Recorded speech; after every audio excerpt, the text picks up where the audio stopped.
আল্লাহ রাসূল বলেছেন, উম্মত রে, তোমার গুনাহ হয়ে যাবে, তোমার গুনাহ হয়ে যাবে, তোমার পাপ হয়ে যাবে, তোমার গুনাহ হয়ে যাবে। খবরদার খবরদার, 40-এর আগে আগে তুমি সাফ করে নাও। কখন শিখবো, কখন করব? নিজের মন মতন খালি জীবনটা কাটবো আর বলবো যে হ্যাঁ আল্লাহর নবীর সাথে আমরা মহব্বত ভালোবাসা করি। এখন নতুন ছেলে পিলার বিয়ে হয়েছে, হাত কান ধরে টানতে টানতে হড় হড় করে ঘরে নিয়ে চলে গেল বিবির। জি না, নবীর সাথে মহব্বত ভালোবাসা থাকতে গেলে তারিকা হিসাবে আপনাকে বিবির কাছে যেতে হবে। আল্লাহ রাসূল বলেছেন, যখন তোমার বিয়ে হবে, তোমার স্ত্রী তোমার জন্য ঘরে রেডি হয়ে আছে, তোমার বাসর ঘর এখন হবে, তোমার বিবি তোমার ঘরে আছে, তুমি সালাম দিয়ে যাও। বলবেন বলে স্যার বিবিকে কে সালাম দেয়? জি দিতে হবে। সালাম যে দোয়া, ফোন করবেন। আমাদের মা খালারাও তো বলবে, কেজি গুধার বাপ কেমন আছো, কেজি হদলার বাপ ভোল্টুর বাপ কেমন আছো।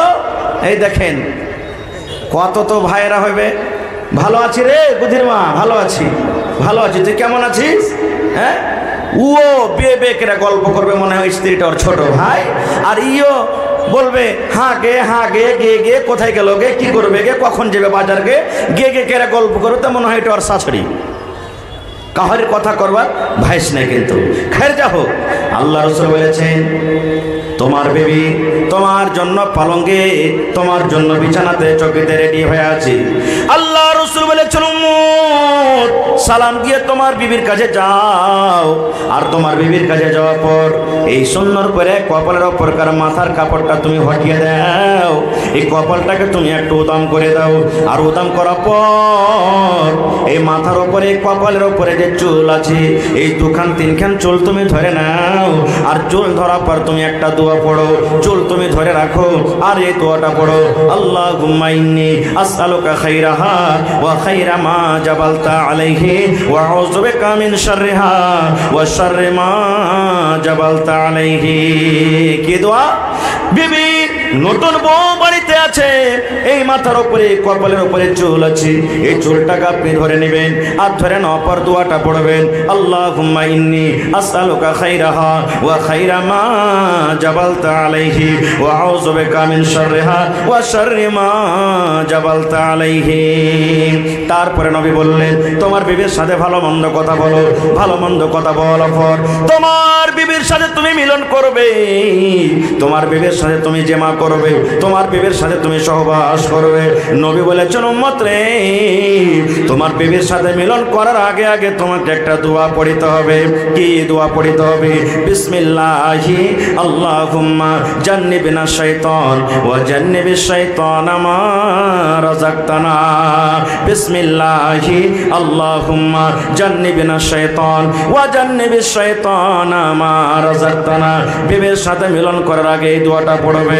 এবার যদি বলবেন মাওলানা দোয়া জীবনে জানি না, আজকে আমি 8টা ছেলের বাবা হয়ে গেলাম, বিয়ে করা 40 বছর হয়ে গেল, বিয়ে করা 10 বছর হয়ে গেল, বিয়ে করা 5 বছর হয়ে গেল, বিয়ে করা জীবনে 50 বছর হয়ে গেল, জীবনে কোনোদিন মাওলানাজি দোয়াটা পড়িনি, বিনা দোয়াতে আমি বিবির কাছে চলে গেলাম, বিনা দোয়াতে আমার 8টা ছেলে হয়ে গেল, বিনা দোয়াতে আমার 5টা ছেলে হয়ে গেল। আল্লাহর নবী বলেছেন, উম্মত রে, বিনা দোয়াতে যতবার তুমি বিবির কাছে গিয়েছো, তোমার সাথে সাথে তোমার বিবির কাছে শয়তান গিয়েছে। শরীয়ত জানি না, দিন জানি না, নবী কি বলেছেন সেটার পর আমল করি না, আর বলছে এটা নবীর সাথে মহব্বত ভালোবাসা। এই ভাই মুসলমান, ভালোবাসা কাকে বলে? একটা আপনার সামনে আর তারিখের কথা বলি, হাদিসের কথা ছোট্ট করে বলবো, সময় খুব শর্ট করে কেটে যাচ্ছে। ছোট্ট করে, ভালোবাসা কাকে জিনিস? আজকে জালসা শুনতে এসেছি, কত ভাই দেখেন মেলা ঠেলা ঘুরে বেড়েছে, দিনের কাজে আমরা আসতে পারি না খো। আহা, এই যুবক ভাইরা আপনারা ভালো করে শুনবেন, মায়েরা খালারা শুনবেন। একটা লড়াই যুদ্ধ, সেই লড়াইটার নাম হলো উহুদের লড়াই। নবীজি এলান করলেন সাহাবীদেরকে, শোনো গো, যে নতুন বিয়ে করেছ লড়াই করতে যাও না। কেন? নতুন বিয়ে করে বহুকে বাড়িতে রেখে তুমি চলে যাবে, বহুর দিকে তোমার মন লাগা থাকবে। কে জানি লড়াইয়ের ময়দান থেকে বাড়ি যেতে পারবো কি পারবো না, তুমি বাড়িতে থাকবে আর বহুর সাথে তুমি মজা করবে। তুমি যার বাড়িতে সন্তান হবে আছে, বিবির বাচ্চা হবে আছে, ও বাড়িতে থাকিও লড়াই করতে যায় না, কারণ মনটা টানা থাকবে আমার বেটা হলো কি বেটি হলো, চেহারা খানটা কেমন। যার ফল পেকেছে উটনির বাচ্চা হবে, তোমরা বাড়িতে থাকো। এইভাবে নবীজি কিছু কথা বলে দিলেন। লম্বা ঘটনা ছোট করে শর্টে 2-4 মিনিটে বলছি। লড়াই করতে চলে গেলেন, খুব ঘামাসান লড়াই চালু হয়ে গেল। সব সাহাবীর কথা বলবো না, একজন সাহাবী যার নাম হলো হযরত হানজালা রাদিয়াল্লাহু তাআলা আনহু, নতুন বিয়ে করে প্রথম রাত বিবির কাছে কাটছে। রাতটা কত মজার রাত হয়, যারা বিয়ে করেছেন জানতে পারছেন। হ্যাঁ, যে আল্লাহ ফের রাতটা যদি ঘুরে আসতো তো কত ভালো হইতো। আসবে আর একটা বিয়ে করলে, আর একটা বিয়ে করলেন, রাত ঘুরে চলে আসবে। একটা করেন, দুটা করেন, তিনটা করেন, চারটা করেন, মানা নেই। কিন্তু যদি ইনসাফ বরাবর না হয়, আল্লাহর কোরআন বলছেন একটা তুমি কাফি করো, একটাই থেকে বেশি করিও না তুমি। খারজা হোক আল্লাহুস সামাদ।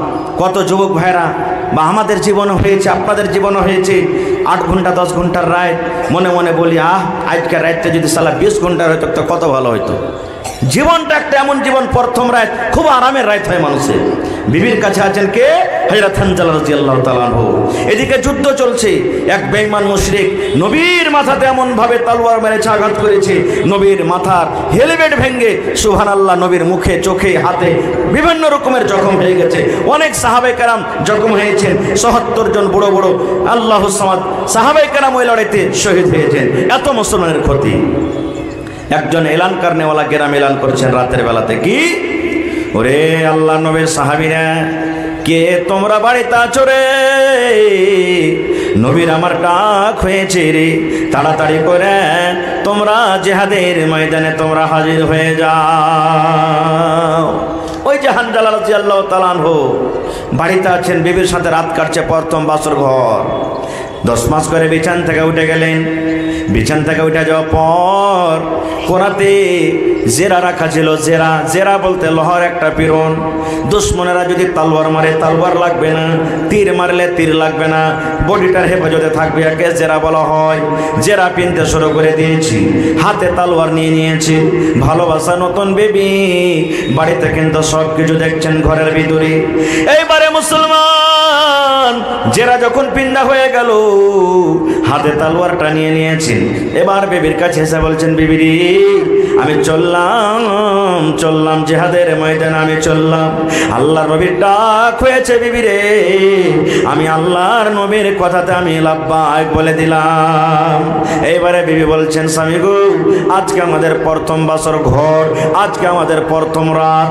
স্বামী গো এখনো দিল খুলে মন খুলে আপনার সাথে কথা বলতে পারিনি, আপনি আমাকে এখনো ভালোভাবে দেখতে পাননি, আমার সাথে মন জোড়ানো কথা বলা হয়নি।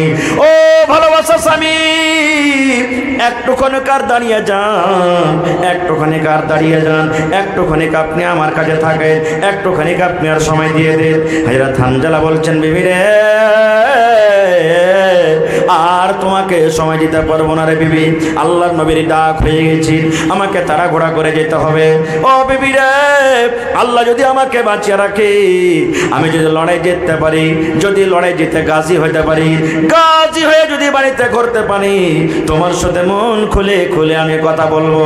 বিবি রে, যদি আমি লড়াইয়ের ময়দানে যদি শহীদ হয়ে যাই, আমি যুদ্ধ করতে করতে আমি মারা যাই, আমার জীবনটা যদি হারিয়ে যায়, আমার উপরে দাবে ধাক্কা থুয়ে না বিবি রে, তুমি স্বামী হিসাবে আল্লাহর হস্তে তুমি আমাকে মাফ করে দাও।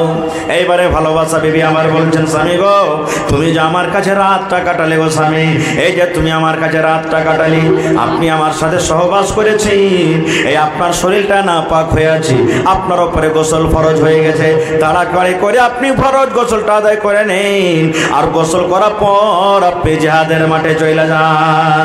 এই মুসলমান, এইবার হযরত হানজালা বলছেন, বিবি রে আমি গোসল আমার উপরে ফরজ হয়ে গেছে, আমি জানি, আমি যদি গোসল করতে যাই হয়তো 10 মিনিট লেগে যাবে, হয়তো 15 মিনিট লেগে যাবে, হয়তো 20 মিনিট লেগে যাবে। ইয়ার মধ্যখানে যদি আমার নবীর কোনো ঘটনা ঘটে যায়, আল্লাহ রাব্বুল আলামিন যদি আমাকে কিয়ামতের দিন বলেন, হানজালা রে তোমার বিবির কাজে তুমি মজা করছিলে, আর আমার নবী উহুদের ময়দানে কত পরেশান হালাতে ছিল, কষ্টতে ছিল। আমি এই জবাবটা আল্লাহর দরবারে দিতে পারবো না। বিবিরে, যদি আল্লাহ আমাকে বাঁচিয়ে রাখে, আমি লড়াই করে যদি বাড়ি ঘুরতে পারি, আমি বাড়িতে আসার পর আমি ফরজ গোসল করব। এই কথা পর চলে গেলেন জিহাদের ময়দানে। লড়াই করতে করতে করতে করতে শহীদ হয়ে গেলেন কে? হযরত হানজালা রাদিয়াল্লাহু তাআলা। কে দিলে জি? কি তোমার নাম? আরেফা। আরেফার মা একটা সোনার নাক মানে দোয়া করছে, বাস আর 2-4 মিনিট। লড়াই করতে করতে শহীদ হয়ে গেলেন। সেই লড়াইতে আমার নবী, আপনার নবীর চাচা হযরত হামজা রাদিয়াল্লাহু তাআলা আনহু তাও শহীদ হয়ে গেছেন, যাকে সাইয়্যিদুশ শুহাদা বলা হয়েছে।